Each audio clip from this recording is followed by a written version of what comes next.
Eta horretarako, zuen partaidetza ezinbestekoa da. Jolastu dezagun, mintza gaitezen. Zertarako, jolasaren bitartez, familiako ohitura txiki, baina garrantzitsu batzuk sortu eta aldatzen laguntzeko.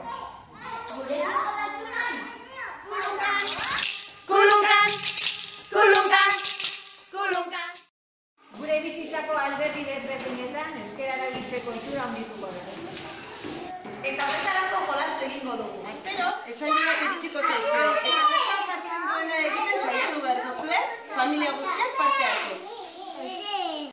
Horretaz gain, eskulamak proposatuko dizuegu zuen txikiekin jolasteko. Guk emango izkizuegu materialak, eta egin ondoren ikastolara ekarri beharko duzue egindakoa. Jolas horiek, zuen euskararen mailakoak izango dira, eta ziur gaude ematen dituzuten pauso txikiak zuen familientzako oso baliagarriak izango dira. Goazen guztiok batera euskarari bultzada bat ematera, eta gogoratu, euskararen herria